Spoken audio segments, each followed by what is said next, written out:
events. So independent events are events that are not affected by other events. For example, tossing a coin, the choices are always going to be heads or tails. Like the tails isn't just going to fall off the side of the coin one day. Same with a dice. A number's just not going to fall off. There's always going to be those choices. So no matter how many times you roll the coin or the dice, the probability of getting an event is always going to be the same.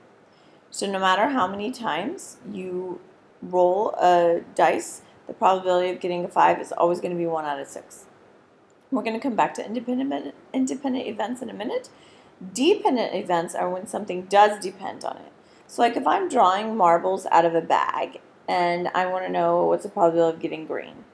If I pull the green marble out and put it back in, replacement, then that's independent. The probability is not going to change. But if I pull a green marble out of the bag, okay, let's say there was 3 out of 10 in there, well now there's only 2 out of 9. Like it's changed the probability because I've removed a marble. So that event determines other events, okay? If I pulled a blue marble out, then the green would still remain 3, but it would be out of 9 instead of 10, etc. So go back and read through this and it explains it a little bit more about what dependent and what replacement means. But the main thing to remember is that when you replace something, it's independent, and when you do not replace it, it's dependent. Some more examples of independent events.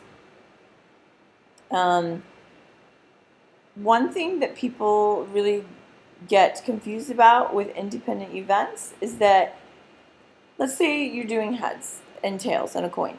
You guys think that we should get about half of each, which is true. Theoretically, that's the probability we should get half tails, half heads. So if I roll it 20 times, I should get 10 heads and 10 tails. Now, if you get 9 and 11, that's pretty okay.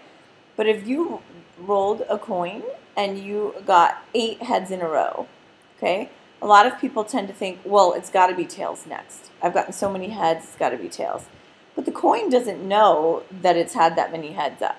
Okay, the probability is always going to be 1/2. Always, no matter how many times it's come up heads in the past. So read through this and it explains a little bit more about that. It explains a little bit about, they call it the gambler's fallacy, where people think, oh, it's bound to come up next, etc.